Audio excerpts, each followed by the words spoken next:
just introduced myself as Chairman Center of Liveable City, but here I want to make a special claim of my legitimacy in this ULI conference because my surname is LIU. So just remember that. Anyway, formerly I was chief planner and also was in public housing. As you see a little bit later, that the kind of basic, I call it building block of a city in Singapore, the way I see it, is new towns. So we put them together, and I think that has helped us in solving many issues, transportation issues, livability issues, health issues, and so on. So I'm going to present this in 3 parts. First of all, our health report card. You can see that life expectancy has grown quite tremendously. It's probably among the second highest in Asia. And senior citizen, unfortunately, also grows very rapidly, and I'm one of them. And also, unfortunately, obese people also has increased. So we win in some battles and we lose in some. Anyway, but unemployment rate, the reason I put in the employment rate is because it does affect the kind of social psychology of the people. It does affect the health of the people. It's very low. And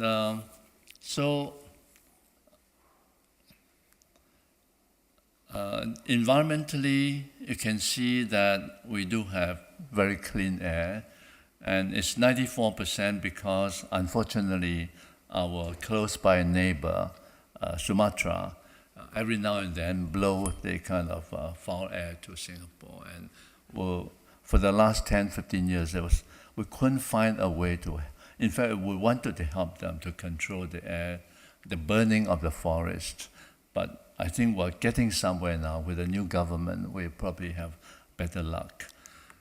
And water is 100% portable, electricity, okay. And then also in 1960, when the British first left us, we had 1.6 million people. And out of the 1.6 million people, 1.3 million people lived in squatters' colonies. In 25 years, by 1985, they're completely gone. So, say in the 1960s, people were still working like this, and nowadays, of course, they look quite different. But of course, with a few fairly overweight people there too. So I thought that what did the government do to try to keep the city a healthier city? And I think the political leaders led the promotion of healthy city, design policies, and also design legislations or even plans. And so the effort to improve the health of people, I'm going to take you through quickly later, this healthy citizen, healthy food, health service, and also health facilities. And the effort to improve the environment will be health management, amenities, and healthy planning. So these are the 7 areas I think are the critical areas that make Singapore a healthy city. Now, for the people, the first thing, healthy citizen, because I'm just speaking for about 15 minutes, so I will not go into detail, but you could see that school education is very important, because if you start with the young kids to have a sense of idea of healthy life, I think the rest of the work will be a lot easier. And national service, NS, is very important. All the young men in Singapore between age 18 and 40 must go for national service. And in order that they don't suffer too much during military training, they always kept their weight down. And after 40, then, of course, then some of them let go a little bit. So we do have generally very healthy young people, young men. And of course, the girls, they always look after themselves beautifully, so there's no problem with that. And also very heavy import duty on unhealthy things. Cars also, it's luxury because we have very good public transportation system, and therefore we impose very heavy duty on cars. And also drug peddling, we have severe penalty. Despite that, people still try to bring in drugs, but they often get caught, unfortunately. And also, again, this is about healthy people. We also have a lot of these preventive checks, including a TB check for foreign workers and health check for sex workers. In fact, we recognize that it's necessary to have prostitution. So what do? In fact, I'm probably was one of the few planners in the world that I had to plan red light districts. Yeah. And anyway, it was, I believe that it was necessary. So then the second thing, healthy food. The AVA is our kind of, this is Agriculture and Veterinary Agency. We have a very good standard. The standard is so good that nowadays we have a collaboration with a Chinese city to have agricultural products in those cities. And what they look from us was our screening of the food products so that the product can then be sold internationally. And of course, part of them have to come to Singapore. Supermarket were becoming more and more aware of stocking healthy food. It's in the process. And of course, as early as 70s, we control our hawker centers. Hawker center is still there today, but I personally, as a planner, I would like to see that hawker center will stay there forever. It is part of our culture, part of our lifestyle. And health services, of course, our school, National University of Singapore School of Medicine, ranked among the best in Asia. And we also link up with the Duke University. And so the ratio would be 3-to-1 local and foreign, partly because we are such an international health center that the number of patients continue to grow very fast, and partly because being an international health center, we also get many foreign experts to come to Singapore. So, but the government is aware of the fact that we need to train more doctors, particularly with the aging population. That need becomes more and more urgent. Nurses, the same thing. We are trying our best to catch up to train more nurses.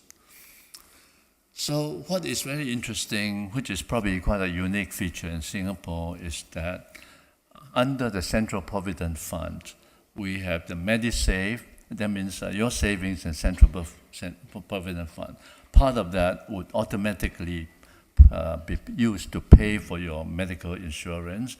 You have MediShield, which is for the hospitalization. But if for some reason there isn't enough money in the saving, we even have what you call a MediFund. In other words, the concept is that we try to force you to save money for insurance, but if for some reason your health need is greater than your savings, we still give you a safety net. So then the fourth one, health facilities, hospitals been increasing, actually started from something very few, but I don't have the statistics. And now we have 31 hospitals. Polyclinics, okay, which is in most new towns. And, but unfortunately, my understanding is that because of aging population, we probably have to build even more hospitals. And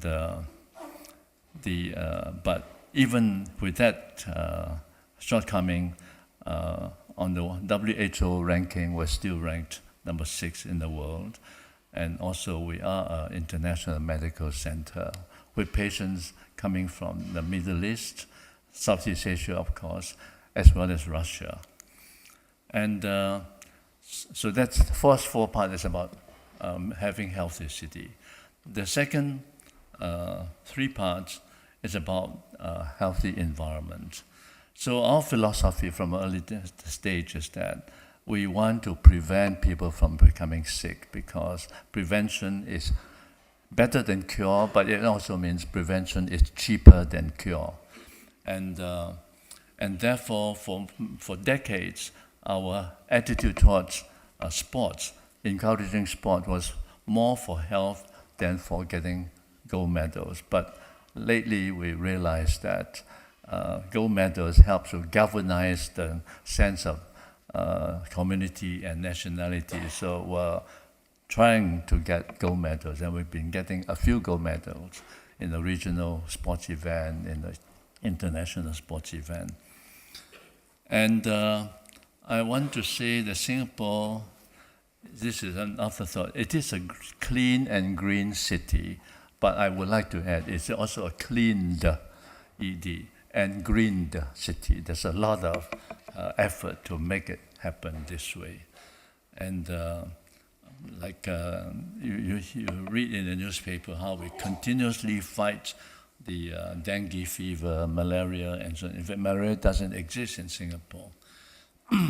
And very serious, very strong control on smoking in any area where there's a gathering, indoor as well as outdoor. Now, we also have draconian measures on car ownership and usage. I will let you read through it. Now, this was possible only because we have provided very, very good public transportation system.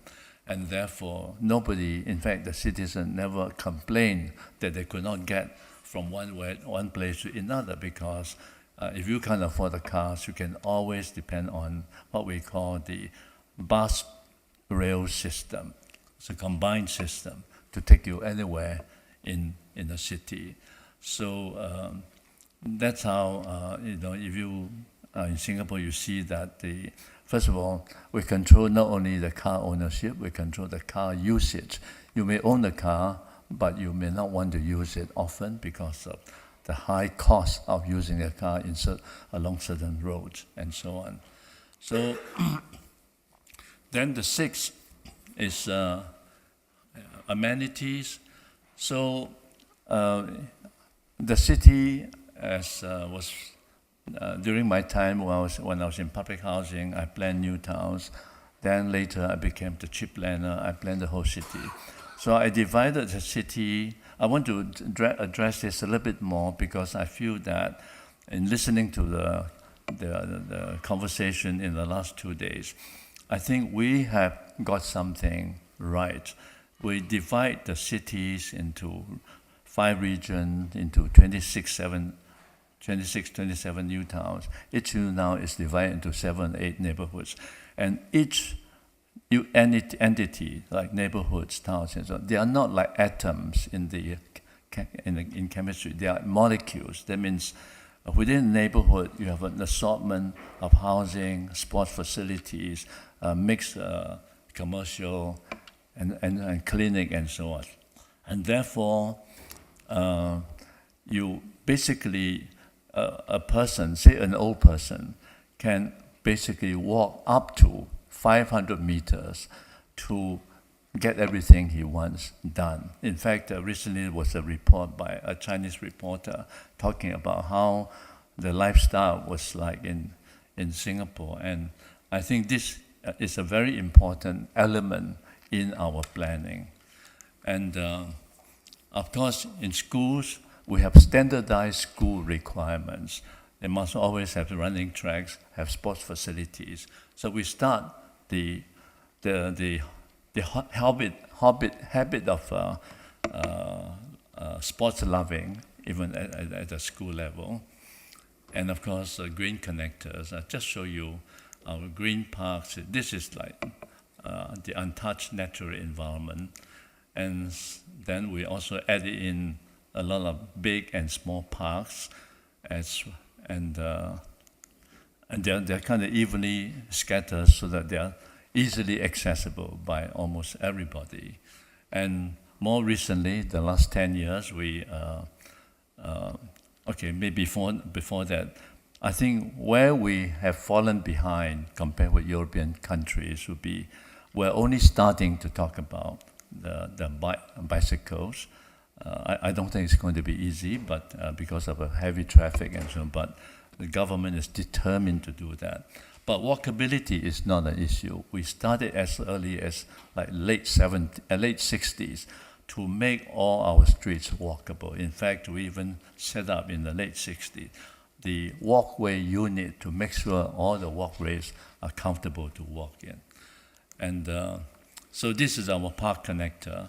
Okay, so far we have about 200 kilometers, and we're continuously adding because we've got the momentum now to continue to kind of add in the footpath system.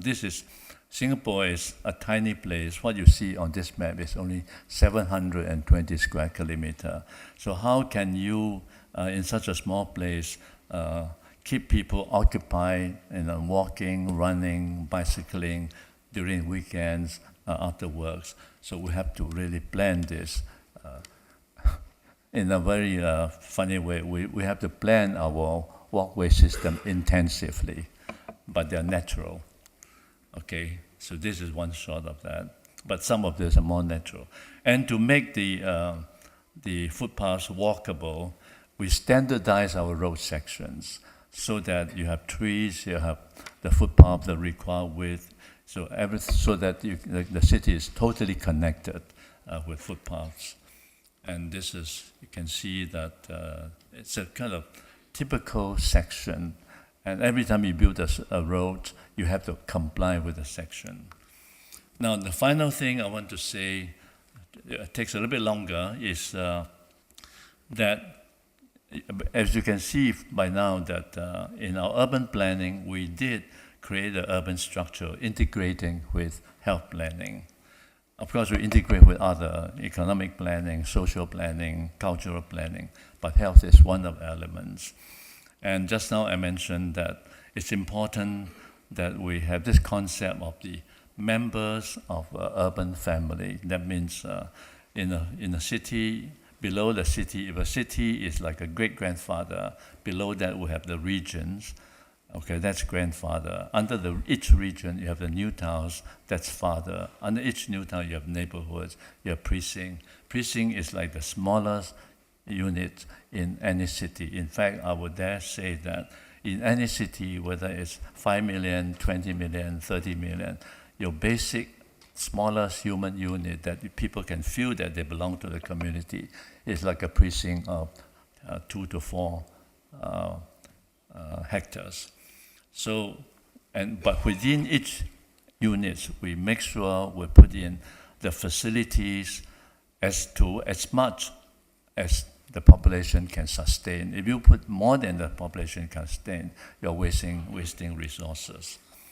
So then commercial center also, according to these different families, we have CBD, we have the regional center, town centers, and so on. And because of the good thing is that the government owns 70% of the land, so we can put all these things at the kind of most appropriate places. So land is not an issue. Putting all these ideas at the most appropriate places is not an issue. So then the metro line, we just link up all this commercial center, and the ridership is, in the 1997, when I would say we were not as affluent as we are now, the ridership was up, but population also was much lower 20 years ago. And now we're kind of slowly rebuilding it, and our goal is to achieve public transportation ridership to about 70%. And I think the traffic planners are confident of that. And of course, with emphasis on public transportation, low carbon will be a target, and also we have continued to maintain our air quality. So just to give you a visual, in Singapore, we have 5 regions. Each region would have a regional center. And then under the region, we'll have 25 new towns. Each new town would have its town center. And below that, we have precincts. And that will help us create community, sense of community, good spread of amenities, and low traffic jam, low carbon consumption, high livability.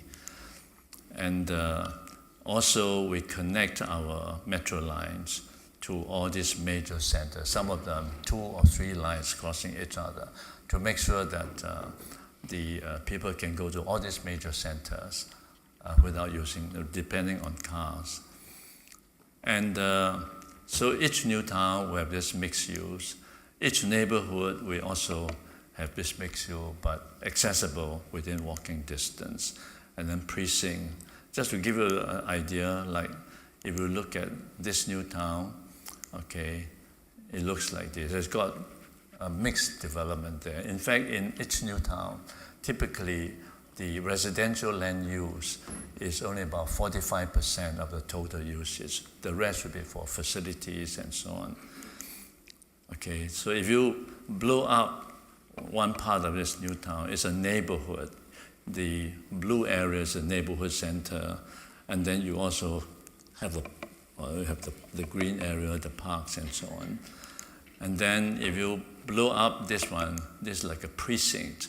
And within the precinct, you have a precinct garden, you have sports facilities for different people of different ages. So this is one example of one shot of this new town that I just showed you. Okay, that's another one. But certainly, nothing man-made is perfect. We still have imperfections. For example, we still have to learn how to have better care for the senior citizens in terms of senior citizens, housing, in terms of hospital. I mentioned earlier, our biking plan is only at the beginning. I'm not proud of that. I think we should have done it much earlier. And we still have social habits which are not totally under control. You still see litters after major events. And also, I think we need to look more seriously about the future-ready plans. And this is a painting by my father of the National Day in Singapore in the 70s. Yeah. And thank you very much. And I take the opportunity to discuss this project at a level so that I hope at the end of the day that asset managers in the industry, that even developers in the industry see some potential in terms of what can be done in an urban transformation process, building a city part anew. And this is a case of HafenCity, and I hope that I can basically hurry a little bit through these different types of aspects which indicate what is actually the background of the HafenCity development. Maybe I'm making it a little bit too fast. It's an inner city development, therefore health aspects are not a priori related to green exterior environment. So they are not, so to say, based on a garden city idea. They are, so to say, counterintuitive to build, so to say, modern city, healthy city in a very densely built new inner city part. And if we look back, so to say, into urban sociology, for example, a little bit more than 100 years, there was a lot of discussion about the mental illness of people living in the city center. So we are talking also not only about a physical phenomenon, but also very much about a social phenomenon. We started with a master plan in the year 2000. The time frame is 25 years. The size is of that size that we will probably have 45,000 jobs, 7,000 homes, maybe 12 to 14,000 residents, and the investment at the present moment is roughly 11 billion. public investment, but mostly private investment. And the idea is, you can see this from the aerial photo, that the area of HafenCity is immediately adjacent to the city center of Hamburg. Hamburg at the present moment has 1.8 million inhabitants, the region roughly 4 million. So we were talking about, since the 90s, about a city center expansion and HafenCity expanding, and that is quite unique in the Central European or continental European perspective, for 40% as a new downtown concept. Not so much directed only at office development, not only directed at retail development, but producing a diversified, mixed-use internal economy, and on the other hand, naturally utilizing on the waterfront location, which is probably 10.5 kilometers. HafenCity, in order to give you an impression, from west to east is roughly 3.1 kilometers. So the 10.5 kilometers are naturally including not only the Elbe riverfront as a waterfront, but also naturally the harbor basins, which will be preserved. And what is important is that there was more or less a very radical transformation of this space due to the fact that gasworks and a lot of rail yards were existing, power production was an important element, contaminated soils, and so on. And you can see that actually starting with such a radical transformation of space allows also to think about questions which you cannot easily solve. For example, new infrastructure typology optimized according to European standards of an inner city in an existing inner city.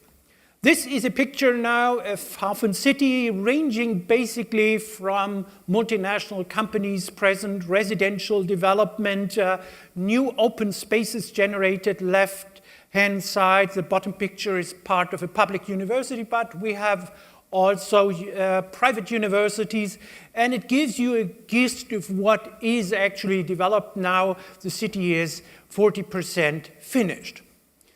Let me talk about one of two main topics. When we are talking about healthy cities and healthy structures of cities, we are talking very much about an incentive structure, an environmental incentive structure for healthy living. Now, this has been part of the discussion in the US, not so much in continental Europe now, but it is an important element because we know that, for example, since the 80s of the last century, people have been gaining weight due to using only cars, moving over distance, for example. So we are talking about obesogenic environments, actually, and neighborhoods. So actually, all this discussion, under which conditions they actually appear and under which you can basically avoid them, are important planning tools or important planning elements which could be used to rethink the urban structure. And let me start with this basic distribution of density and public spaces, which is not at all dense in comparison to what you are in Singapore doing, but the city center we are talking about is also very much a public place. It's not only a place for the residents and naturally the workers in this place, but very much a place which could be understood as really not only a commercial city center, but a non-commercial public space.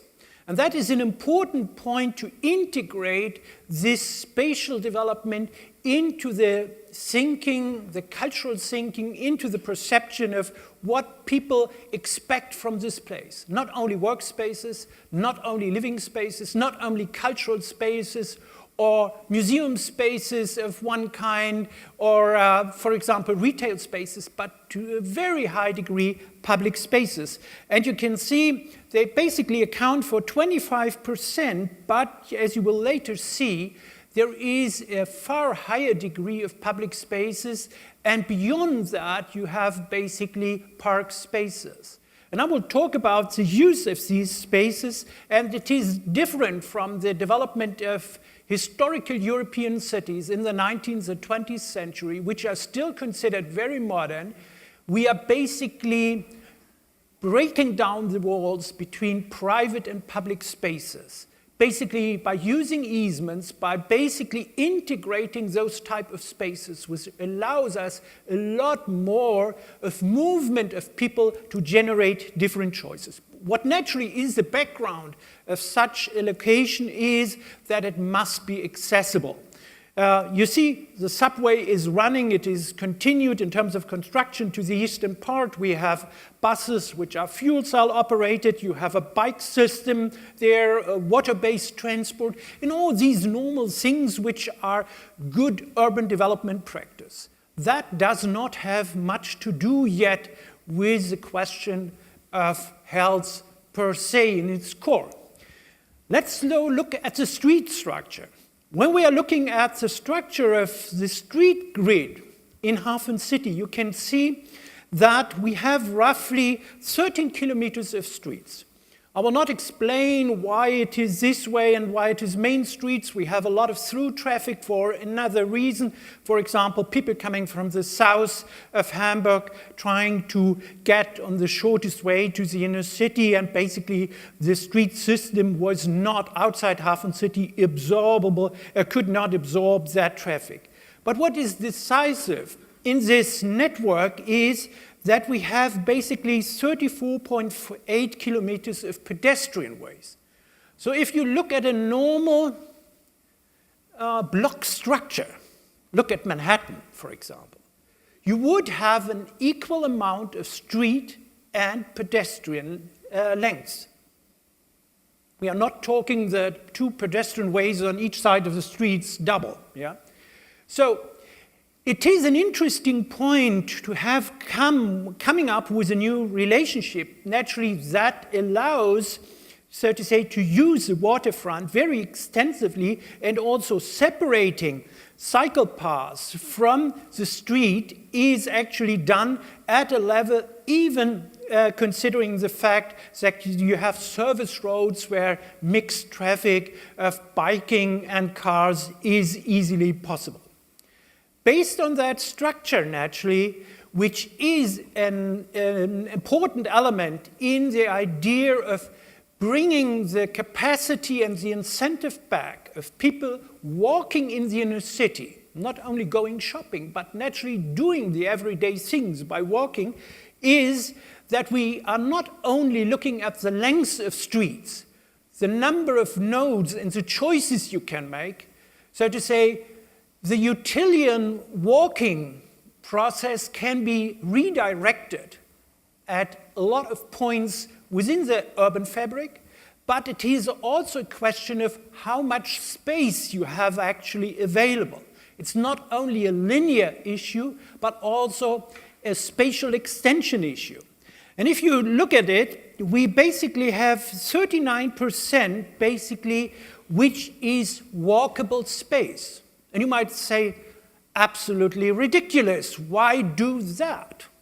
Because the linear structure does not, having so many choices, necessitate 39% walkable space. And it is basically not included the green park area, which you can see is 8.4%. We have a blue waterfront development, not so much a park, a green development. But I am concentrating on the walkability question. And naturally, beyond that question, why that is useful, because it allows, so to say, to use the space for leisure activities, as I will show you. It is naturally to provide incentives to walk within these spaces. I have coined this walking with your eyes. When you're walking around and doing not only utilitarian walking, but leisure walking. You want to see people, but you want to see also changes, what happens at ground floor, what happens in different types of shops, what happens in exhibition spaces, what kind of presentations are going on at universities and are announced in a very conservative way simply by papers around the facade. All these things you can see when you set up an urban spatial system, and we have 330,000 square meters of ground floor area, so it is very much not only a retail space, but very much a publicly related, differentiated space. My argument is that basically we are not talking about any physical feature of walkability within the city only. We are talking about a mental status where you can actually recoup the city either in a leisure way, but also in a utilitarian way. And you have the choices to do that. And basically from this place, HafenCity, within a half an hour walking, you can at least reach almost 350,000 jobs, which is, if you wanted to do that, even without jumping on a bike, is a tremendous opportunity. The decisive point is actually coming up in one of these pictures I will show you. That is what Dr. Liu already explained in a certain way. The integration of sports into the urban environment becomes a very crucial opportunity. If you generate differentiated urban spaces, and look at this picture on the right-hand corner, that is a small green park, but where are the children standing? There is a small element in the physical structure which they are using, jumping on top of it, that is used for skateboarding, but for balancing also. So providing the incentive to develop your physical capabilities and basically to capture this space for children, for example, is an important element. And even in a downtown space, when you're talking about a new downtown space. And we have at the present moment 15.5% of families living there. And when I started more than 10 years ago, I was told families will never live in this place. Completely ridiculous, this argument, for good reasons. And naturally, looking at this next picture makes it even more clearer. On the left-hand top side, we have been integrating, for example, a basketball playing field. And that's just opposite residential houses. And normally, a basketball playing field would be brought, so to say, somewhere in the backside. It produces noise. Children are loud, adults in the evening also. So why do that? That is naturally a socially controlled space.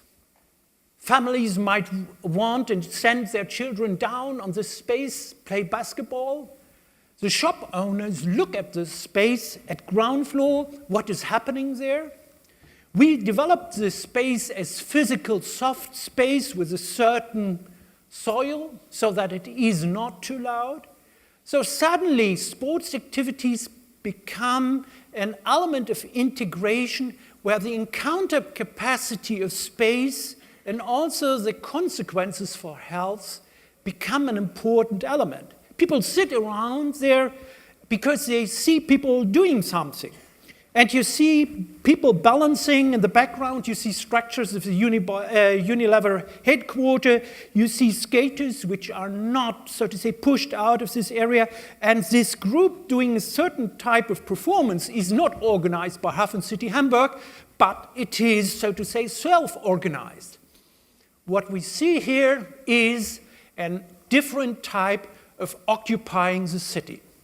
And this occupancy movement is part of the space which is available, part of the connectivity of the space, but you do not need very big centralized spaces, but a differentiated network in terms of urban design, linking the different spaces of the city together. So when we are talking about walkability, it is far too narrow. We are talking about a far more complex element. And I'm already supposed to hurry, and I will try to do it, Greg. We can even scale down a little bit more. And we are doing a development in the eastern part of HafenCity, together with 11 developers, basically trying to design a neighborhood which is basically set up from a primary school, a kindergarten, buildings left and right. The first phase is 1,000 units. And the interesting points, which will be probably an important element in health-related strategies, is what type of food is available in the first phase. And we developed, so to say, we pre-acquired, so to say, tenants offering specific types of food, then went into a public tender on a fixed rental basis, so that for the first 15 years, there would be a stable quality option in terms of food available in a new place. But it also means that the kindergarten, which is not so much regulated, has a kitchen which is offering food using economies of scale, food prepared in this location, prepared for the primary school, so that children have a better opportunity to have high-quality food, which the austerity-based school system is not offering at the present moment anymore. But we also look at integration of sports activities and what is important, looking at the question we have been discussing in the last session, extreme weather. We were talking about the question of integrating aging people. I've been talking about young people, old and disabled people, and there are very specific concepts using this. And I will not explain that in detail, but what is important is the mixture with old people and disabled people in this social context, which is not only built, but is a social mechanism for building social capital within different types of developers, that will also provide for the resilience and the health of elderly people, not only because medical doctors are available. Look at a heat wave. Old people die in extreme heat waves. But the research which has been done has clearly shown that it is not a matter of age or a matter, so to say, of the duration of the heat wave when it is probably a week or so, but it is very much a social construct. Are the people socially integrated? Are they taken care of? Are they visible? Are they willing to go out to buy water? It's not about the question to climatize all these spaces, but it is a social issue very much to deal with the potential of integrating health issues as a social environmental strategy. And this is something developers can do without any doubt and look forward to deal with extreme weather conditions, so to say, also in future. Let me only explain two other issues protecting people. Our innovation strategy has been also looking very much at noise-based issues. For example, putting a noise cap on the harbor operations in order to basically spare the people in HafenCity in comparison to increased noise from future harbor-based activities. And one of the solutions we found was basically developing a HafenCity window, which allows during the night when the harbor is operating, even to open the window to have a natural flow of ventilation in the space, in the sleeping rooms, but on the other hand, basically absorbs all the noise in the framework of the windows. We did an agreement that was not legally possible in principle with the German Environmental Protection Agency.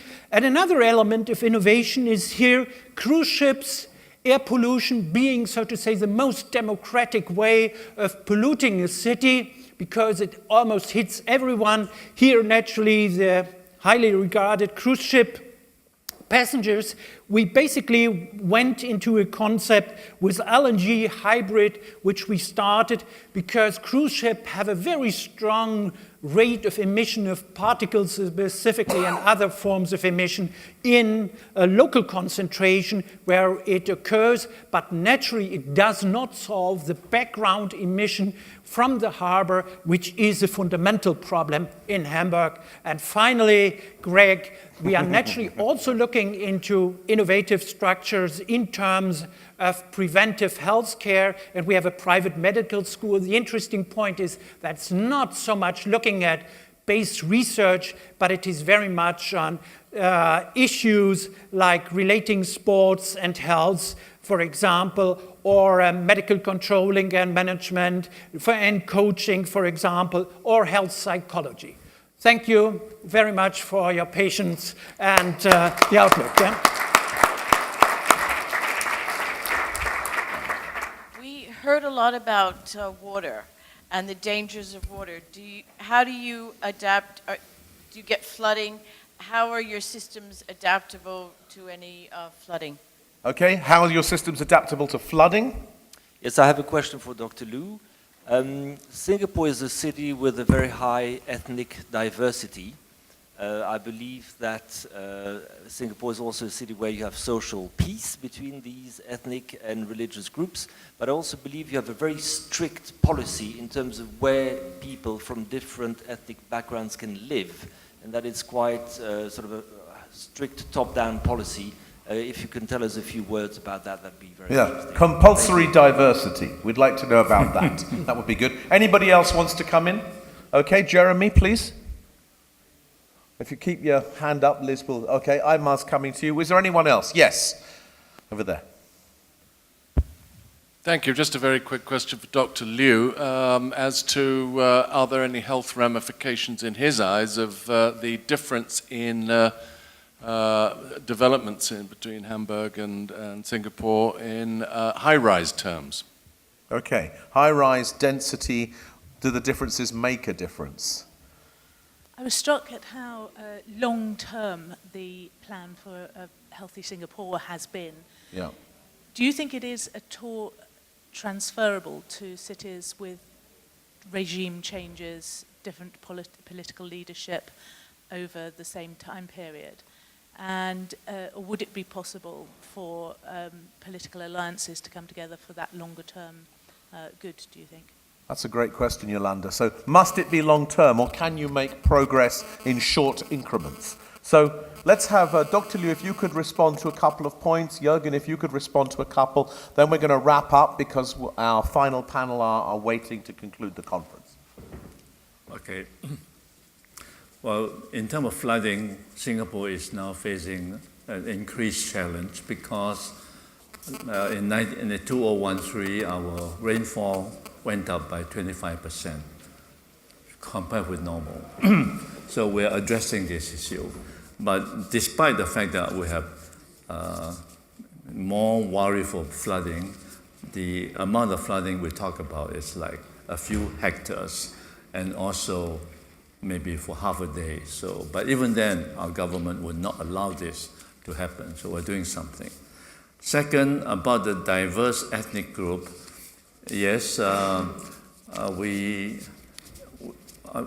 experience is that if you respect each other's ethnicity, respect each other's religion, in other words, Singapore, although we are a country with total freedom of speech, except there should be no negative comments on religion, on ethnicity. This is a very important foundation for racial harmony.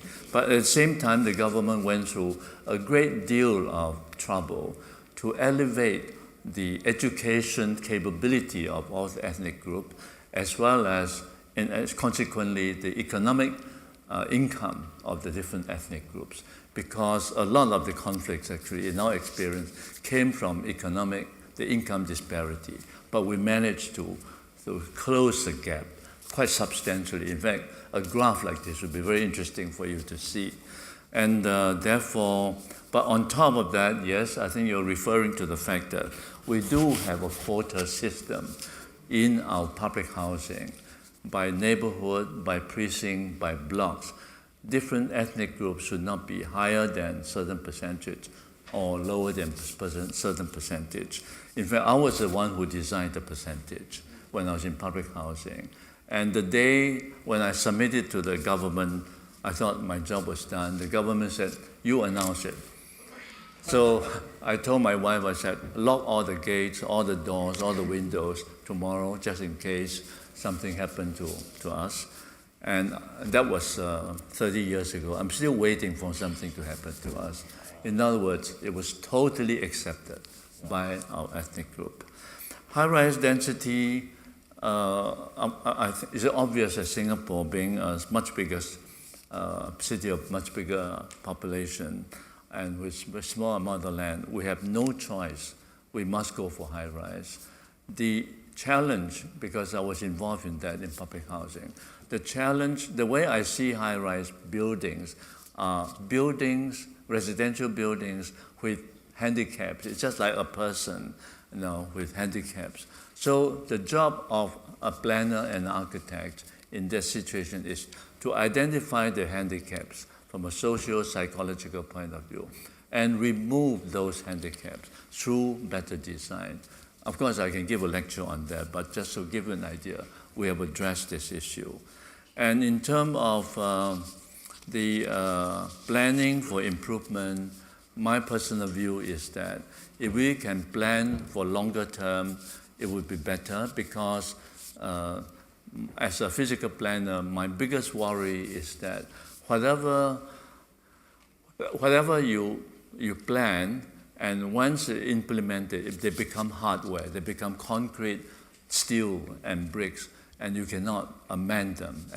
Therefore, if we plan for long-term usability, I think then the building will have a very long life, and therefore you don't need to pull them down and redevelop. And this has been, in fact, we even built in a lot of so-called long-term possibility. As early as late 70s, we already planned for the aged population. Yeah. Thank you very much, Dr. Liu. Juergen, can you pick up some of the points? Well, I start with a question with regard to the water level. I did not touch upon that question, but HafenCity is basically an island in the river, northern Elbe River, and basically the land is raised by 3 meters above the sea level, and below the buildings are all parking garages, which are basically not flooded, and you may have seen from the photos that there is a low-lying, originally related to the harbor level and a new city level. Actually, a new topography is developed between those different levels, and part of the pictures you saw and using the new topography is part of the sporty environment, actually.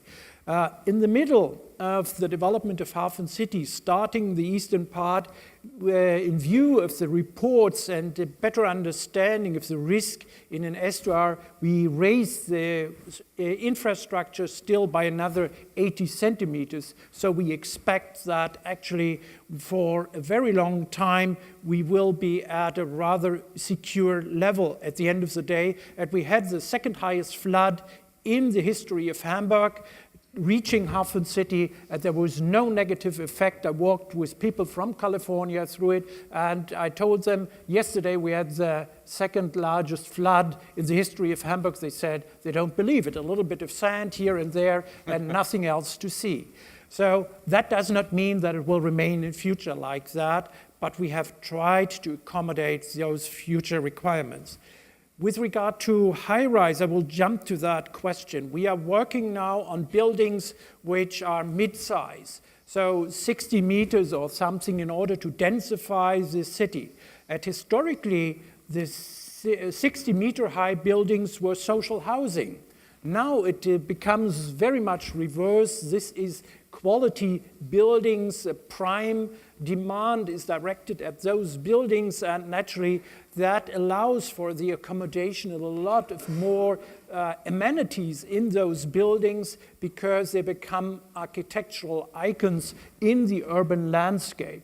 So we, at the present moment, due to the social development, you might call this new build gentrification then, there is an opportunity also to scale up the health-related choices people have in those buildings. And we have probably very much more than Singapore to look for an aging population. Our population at the present moment is aging very rapidly, and to more than 50% is one-family households. So our question is not so much a regime question, but how to generate social cohesion. And even if we are talking in the scale of HafenCity, we try to organize, for example, a quarter management system, which is operated, for example, by foundations at developing the horizontal structures of social cohesion in the city center, which is a difficult issue because the city center is normally represented not by a unique, so to say, residential perspective on urban living, but that has to be generated, and we hope that we have given some incentives, some nudges to do that in order to make that resilient for future development. Well, thank you both very much indeed. Now, when we started this debate about building healthy places, it wasn't at all obvious to me, at least, that the idea of healthy cities was an idea that could really be so important and catalytic. But I think with the case studies that we've heard from both Singapore and from HafenCity Hamburg, what it demonstrates is that if you set out with the objective to build a healthy city, actually you end up building wonderful, brilliant cities. And you have to integrate things that are otherwise separated. So I want you to join me, if you will, in thanking Professor Juergen Bruns Berentelg and Dr. Liu Tai Ke.